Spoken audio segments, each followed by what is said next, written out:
Broadcasting live from WOUB TV in Athens, this is Newswatch. The city of Athens could lose $70,000. Good evening, I'm Sean Neidig. Thanks for joining us. That's what city leaders fear will happen with the governor's budget proposal.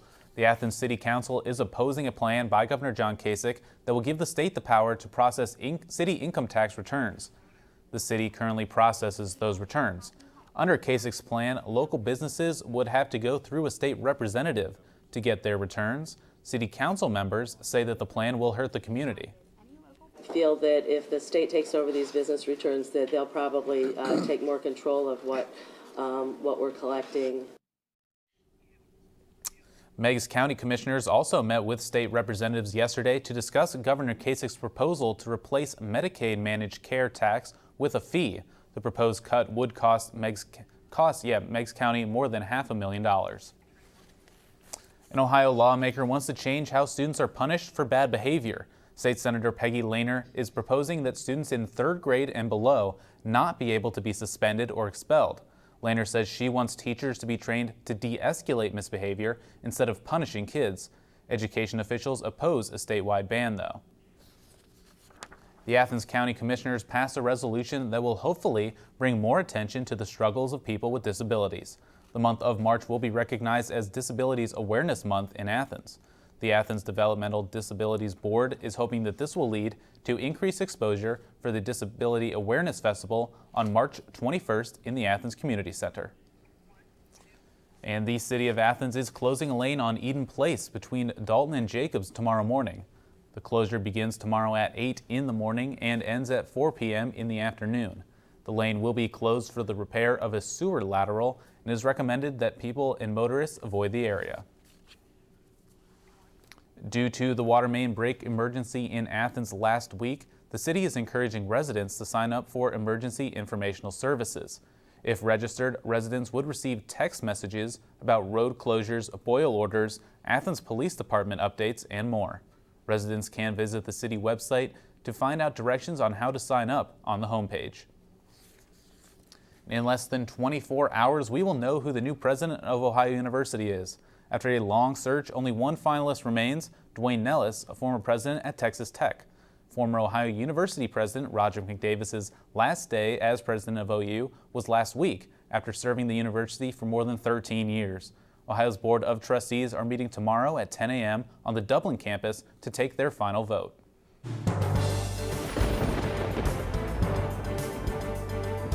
Good evening and welcome to the Newswatch Weather Center. I'm Jenny Gracke.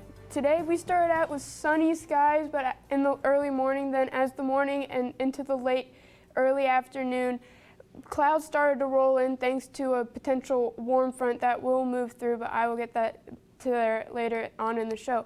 But as we look currently, we see we're at 65 degrees under mostly cloudy skies, so the temperatures have been steadily at around the mid-60s thanks to the clouds. And looking around the region, we see the same thing with temps in the upper 60s with 66 in Jackson, 65 here in Athens, and 70 down in Ironton. Going throughout the night, we will see the chance of rain increase as you go throughout the night with temps dipping down to around the low 50s. So it's not going to cool off that much tonight, but if you do plan on going out, you will need the umbrella. Over to you, Sean. Thanks a lot, Jenny. A seemingly harmless step can have some dangerous implications. Pedestrian deaths are rising across Ohio. What do you need to know to stay safe? These stories and more when Newswatch returns. University students really have a huge sense of pride in our campus, in our school, and in our education. People don't come to Ohio just to go to college. They come here to become a Bobcat. It's a really unique atmosphere. Bobcat pride is having that natural camaraderie. Bobcats are just happy to be Bobcats. My favorite time of year at Ohio has to be homecoming. When the alumni come back, you can see that the love of this university doesn't fade. Once you're a Bobcat, you're always a Bobcat. The student body here at Ohio University absolutely is a family. The students support one another. You become this unit, this big, friendly family unit. There's this connectedness. You feel a part of something. Driving in on the highway and just seeing the red bricks and the trees again, it's just like coming back home. There's great students, great professors. You just walk around campus and think, oh my gosh, I can't believe I go here. I feel like I matter in the community, and I feel like I matter here at Ohio University. It's home. Athens is home. I knew that I wanted to come to Ohio University from the very first time I visited here. There's something about the campus that grabs you. It was really comforting. Very welcoming. It's one thing to write down your name and your GPA and that kind of stuff and send it in. It's another thing entirely to be here and see how great it is. The campus here is just electric. Absolutely gorgeous. Everything just looked really college-like. I looked at my mom and I said, this is it. And she said, the tour's just started. I said, no, you don't understand. This is it. What's going on, everybody? I'm Eric III, the host of Hardwood Heroes. You should watch our program Sundays at 11 o'clock p.m. Any important and relevant information you need about Southeast Ohio high school basketball, we have. During the week, keep up with our online content at woub.org/heroes. Like us on Facebook, follow us on Twitter at Hardwood Heroes. You can follow your boy as well at junior_3. As always, I'm Eric III, reminding you to be heroic.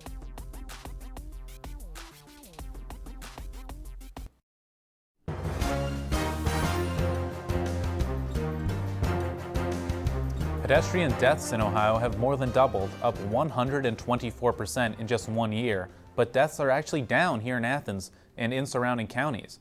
Newswatch reporter Taja Smith has more.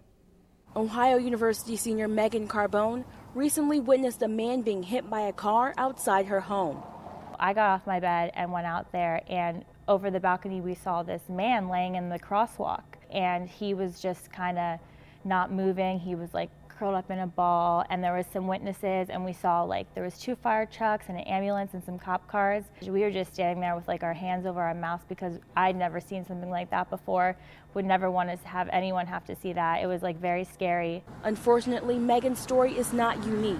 One of the first things that parents teach their kids is to look both ways before crossing the street. So if so many people know to do this, why are pedestrian deaths continuing to rise? I sat at the corner of Court and Union, and within 5 minutes, counted more than 80 pedestrians crossing the road without looking first. The people in front of me that crossed, I saw that they were just walking, so I just followed them. If I were to cross and my parents saw me and there was a car coming, they'd be like, "What are you thinking? Are you crazy? You know the rules. Like this is your, like we just know the rules." So I'd probably get yelled at. There are a few things every pedestrian should do before crossing the street. First, look both ways. And most importantly, always be aware of your surroundings. That means looking up from your phone screen while walking. And if you're going to be out at night, make sure to wear bright colors like this or reflective gear. That way it's easier for cars to see you in the dark. Cyclists are also included in pedestrian deaths. If you're riding a bike, you deal with more risk on the road. City Council member and owner of Athens Bicycle, Peter Kostas, shares a few tips to keep cyclists safe. I'll tell you, 80% of all serious head injuries can be prevented by wearing a helmet. So that's a big number. Also looking at the Ohio Revised Code, basically all the all the laws for the state of Ohio. Headlights, flashing taillights are required if you're traveling at night, and that's the best way to stay visible. Even running those lights during the daytime is also a good way just to get motorists to recognize that you're there. Kostas is also a member of Complete Streets, a nonprofit coalition of public interest transportation organizations and professionals. Complete Streets conducts annual studies and sets guidelines aimed to create safer streets nationwide. But why does Kostas care? The biggest thing that I feel a city is streets and people. All the streets are public right-of-ways, and that's the thing that everybody interfaces with every day. When you walk out your door, that's the first thing that you come in contact with. So I think if we can make those better, I think that the citizens get a better product. Complete Streets is basically a new way to look at road design. Currently, a lot of our road systems were developed in the 1950s, and now in order to make sure that all user groups, we're talking about buses, we're talking about pedestrians, cyclists, and single cars, what can we do to make those streets perform better and so that everybody can kind of integrate into that system in the safest possible manner. In 2016, the group released an annual study called Dangerous by Design. They discovered on average 13 Americans were killed per day by car while walking in 2014. It found people of color and older adults are 50% more likely than younger individuals to be struck. And a list of the most dangerous states, Ohio was ranked 27th. A large part of the Complete Streets mission is to create safer conditions for pedestrians and drivers. Plans are currently underway to add an additional sidewalk to East State Street. Locals believe that it's necessary because of increased traffic in the area. Sidewalk is part of an economic development plan. It's part of a traffic maintenance plan. It's part of an improvement plan. And so anytime we can establish a sidewalk in an area like that, I think we're doing the right thing. Director Stone from Engineering and Public Works has put a lot of effort into that project, and I think it'll be very rewarding for the city when it's done. This is due to fast-moving cars and poor pedestrian infrastructure. But unlike most of Ohio, Athens and surrounding counties have had fewer pedestrian deaths in recent years, with Cuyahoga, Franklin, and Hamilton counties making up the majority. Ashley Rittenhouse from the Ohio Department of Transportation sheds light on why Athens County's numbers have dropped. With our terrain and just the way it's laid out and the way that geographically the way it is here in District 10, we have some cities, we have Marietta, we have Athens, but there's not a whole lot of places for people to be out walking like there are in Columbus. And so that may be the reason why our numbers are fortunately not climbing as they are in bigger cities like that. Trends continue to show that pedestrian fatalities are higher in metropolitan areas. Columbus, Dayton, Toledo, Akron, and Cleveland were all among the top 100 cities for pedestrian deaths in the U.S. for 2016. Dangerous by Design concludes that building roads to accommodate high-speed traffic comes at the cost of pedestrians, and that poor design puts pedestrians at a higher risk. Other factors include intoxication, time of day, and time of year. So more people tend to be out and about walking during the warmer months, so that tends to be when those pedestrian fatalities do spike. Rittenhouse also mentioned that about half of the pedestrian deaths in Ohio in the last 4 years involved drugs and alcohol. Athens Police Chief Tom Pyle says that Athens drivers are accustomed to looking out for pedestrians who are not looking out for themselves. I really think that whether it's headphones and eyes on a cell phone at a crosswalk or late at night and people walking home from the bars, staggering a little bit, people driving in this town understand that there are a lot of young people walking in this town that aren't necessarily paying attention. And even as it is frustrating, it's part of the culture of driving or parking in the city of Athens. And a final word of advice on how walkers and bikers can stay safe? The same advice I would give to pedestrians is the same advice I would give to somebody who wants to protect themselves or harden themselves from being a victim of a crime. Keep your head up instead of down. Athens Police Chief Tom Pyle also mentioned the 2 roundabouts the city added over the past few years has decreased traffic in the local area and made it safer for people living on Richland Avenue to commute to campus. And on Wall Street today, stocks mostly rose across the board. Here's a look at stocks of local interest.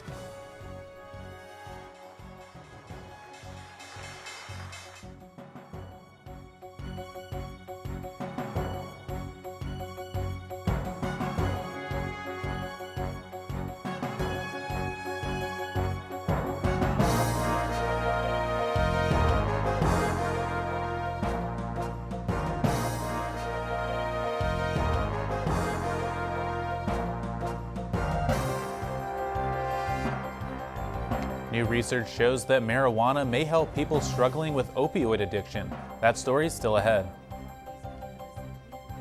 Plus, when is our next chance of precip, and are we in for a slight cool down? That was your extended forecast, next on Newswatch. Professors really care. They care about my grades, they care about my opportunities, they care about my experiences, they want me to succeed. They give those opportunities to the students. My professors have been extremely approachable. Literally, their door is always open. You can go to them with pretty much anything. Everyone knows your first and your last name and where you sit in the classroom. I really never feel like I'm being talked down to or just being taught material. I always feel like I'm having a conversation. And they want to share those opportunities and those experiences with us.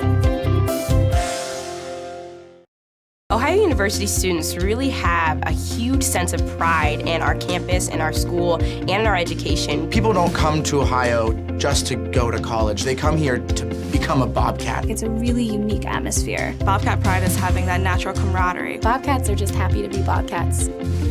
My favorite time of year at Ohio has to be homecoming. When the alumni come back, you can see that the love of this university doesn't fade. Once you're a Bobcat, you're always a Bobcat.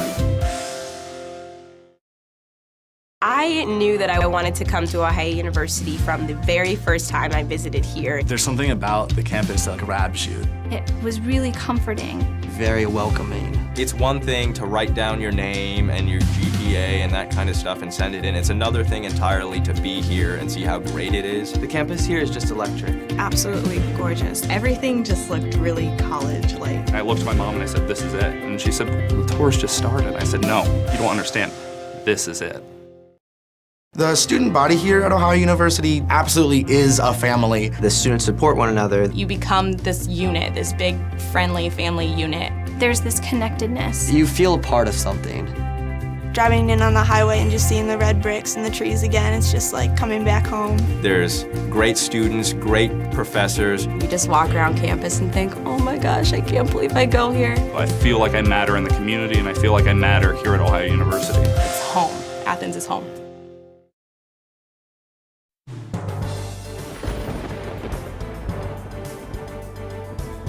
Welcome back to the Newswatch Weather Center. I'm Jenny Grecki.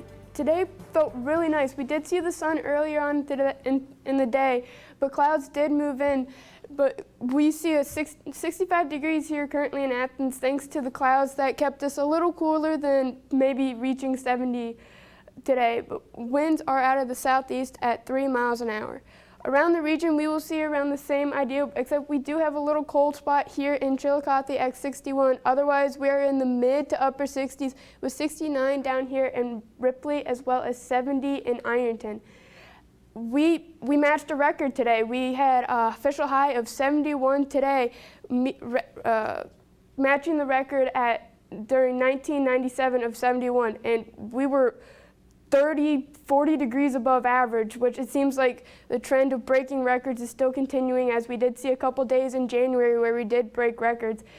We also see that the low for this morning was also 10-15 degrees above average, so nothing's really changing. And we can see not much difference as we go through the night, with lows dipping down into the low 50s, so it won't cool off that much tonight thanks to rain that will be heading in, keeping us warmer, with a low around 50 degrees tonight, with winds out of the south at 5 to 10 miles an hour. The rain chances will pick up as we go through the night. Around the region, we see pretty much 50s across the board, 52 here in Cambridge, 51 in New Philadelphia, and 50 here in Ironton, with the rain mostly in the southern regions. Looking at the precip, you can see the cold front right here, which will move through later on this evening. Going into tomorrow, we see lingering chances for rain early in the morning, but that will move out. But for kids on the bus stop tomorrow, you may still need a jacket or an umbrella just in case for the rain. Looking at the day ahead, we do see 30% at 8, but as we go through the day, we will clear out to mostly cloudy around 4 p.m. with a high around 66 degrees.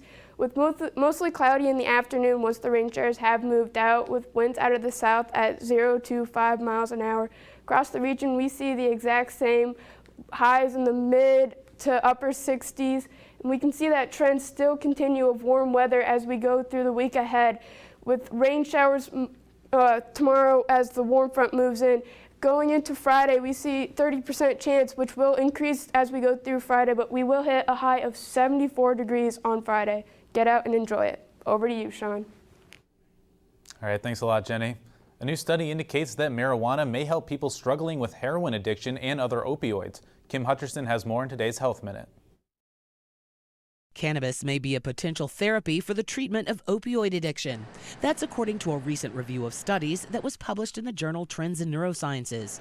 The review examined multiple studies and found that states with legalized marijuana reported a reduction in opioid use. They had fewer prescriptions for opioid painkillers, a lower number of opioid overdoses than states without medical marijuana, and reported fewer opioid-involved car fatalities. 91 Americans die every day from opioid overdoses, and 80% of new heroin users say they started out misusing opioids. The review suggests that one particular component of marijuana, cannabidiol or CBD, shows promise for treating opioid addiction. Researchers say CBD has minimal side effects and no toxicity. This makes it hard to misuse, and its strong safety profile even makes it suitable for use by children. The lead author of the review says the potential addiction-curbing properties of cannabis need more study to establish appropriate formulations and formal protocols to administer it. For today's Health Minute, I'm Kim Hutcherson. Ohio Senator Rob Portman introduced the Synthetics and Trafficking Opioid Prevention Act yesterday. The act is aimed to stop synthetic drugs from being sent throughout U.S. borders. It's only been 2 weeks since Spring Ohio Athletics has started, but a few athletes have already earned conference honors. And Ohio men's basketball is near their conference tournament, but they have a few key matchups before they get there. Up next, we'll take a look at tonight's Battle of the Bricks. But in the meantime, stay tuned to WOUB tonight after the show. Here's a look at what's coming up tonight on your public television station.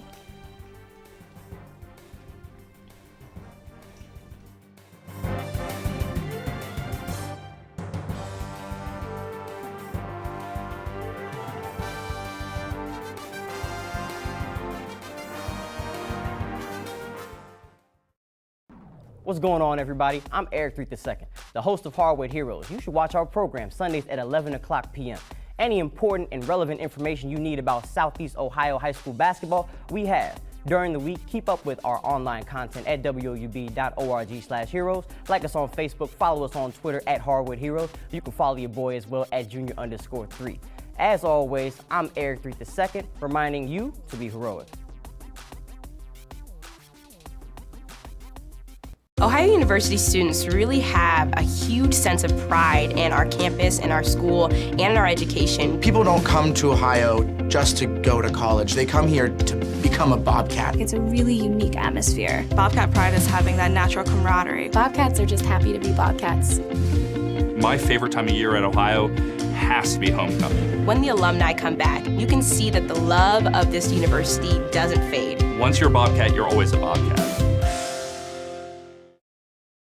My professors really care. They care about my grades, they care about my opportunities, they care about my experiences, they want me to succeed. They give those opportunities to the students. My professors have been extremely approachable. Literally, their door is always open. You can go to them with pretty much anything. Everyone knows your first and your last name and where you sit in the classroom. I really never feel like I'm being talked down to or just being taught material. I always feel like I'm having a conversation. And they want to share those opportunities and those experiences with us. I knew that I wanted to come to Ohio University from the very first time I visited here. There's something about the campus that grabs you. It was really comforting. Very welcoming. It's one thing to write down your name and your GPA and that kind of stuff and send it in. It's another thing entirely to be here and see how great it is. The campus here is just electric. Absolutely gorgeous. Everything just looked really college-like. I looked at my mom and I said, "This is it." And she said, "The tour's just started." I said, "No, you don't understand. This is it."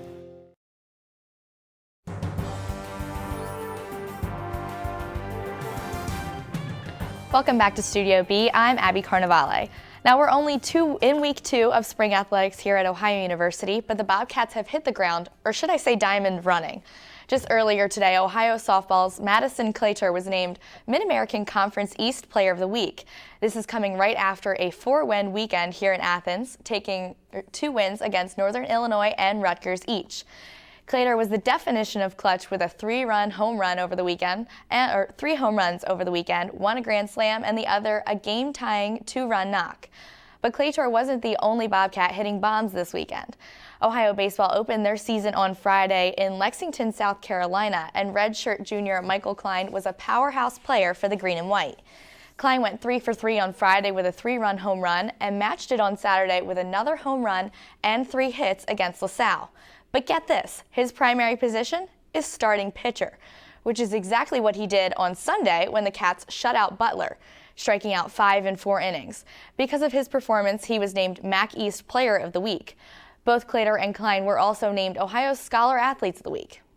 Now, rewinding back to our winter athletes, Ohio men's basketball is traveling to Miami University today for the Battle of the Bricks. They are just minutes away from tip-off in Oxford, and the Cats are looking to extend their 3-game win streak, and if they can pull off tonight's win, they'll hold second place in the MAC East. Senior forward Anthony Campbell's void has been filled by 2 young bigs, Doug Taylor and Jason Carter, and senior leader Jerron Simmons has led Ohio in assists in 23 out of 25 games this year. It's these 3 factors that have the Cats ready to hit the hardwood at the Q in just 2 weeks for the conference tournament. And former Bobcat Maurice Endor and now Knicks player was tweeting earlier today at the team wishing them luck. Fight for the green and white. Am I right, Maurice? Now, while men's basketball is in Oxford, Ohio's swimming and diving team is already going to join them, but for their conference tournament. Senior Laura Dawson is preparing for her final time swimming for the green and white. I don't know. It all comes down at the end of the day. My 200 butterfly last year, I was winning throughout the season, came down to it, didn't make the final. And I won it the year before. So the more you go into something expecting something else, I can say, right, I've had a bad season. If I go into max thinking, right, I've had a bad season, I'm going to have a bad max, I'll 100% have a bad max. So I just have to take it as it comes. I've got a good chance in my 200 backstroke, which is my event. And then I'll just have to see what happens. I haven't even decided my 3rd event yet. The Mid-American Conference Tournament is set to begin tomorrow at Miami University. Now let's dive into some high school basketball playoffs. The Nelsonville York Buckeyes saw their season come to a close last night after a strong start against the Dawson Bryant Hornets. They were outmatched on almost every level by the Hornets as the game continued and fell 49-34. Now, after beating River Valley 2 times earlier this season, the Alexander Spartans couldn't do it again, and they lost to the Raiders 47-36 in the first round of the playoffs at Jackson High School. Now, coming up tonight, those two games were last night, but coming up, tonight's Eastern Eagles are the 9 seed against the Green Bulldogs. Tip-off is at 7. That's all we have for sports. Back over to Sean. Thanks, Abby. Some basketball teams are saying bye to their seasons, and it's time to say bye to Bow Bow. The famous 3-year-old panda was born at the Smithsonian's National Zoo in 2013. Bow Bow will be leaving her home in Washington, D.C. and heading to China. She will enter a breeding program there. This is part of a long-standing agreement between the U.S. and China. Bow Bow has drawn thousands of visitors to the zoo since her birth. Now over to Jenny for some final weather. 50 degrees tonight. We won't really cool off from what we are at currently, but we will be around 50 degrees, 50% chance of rain as well as a warm front moves through the area. But we will warm up slightly tomorrow at 66 degrees. The reason we won't warm up that much is due to the rain that we will have in the morning. Going throughout the week ahead, we see we will warm up one last time on Friday, but we have a slight cool down coming in on the weekend. Back over to you, Sean. Thanks, Jenny. And that does it for our broadcast this evening. Thanks for watching. I'm Sean Neidig. Stay tuned for the PBS NewsHour coming up. And remember, you can always find the latest news anytime at WOUB.org. Have a great night, everyone.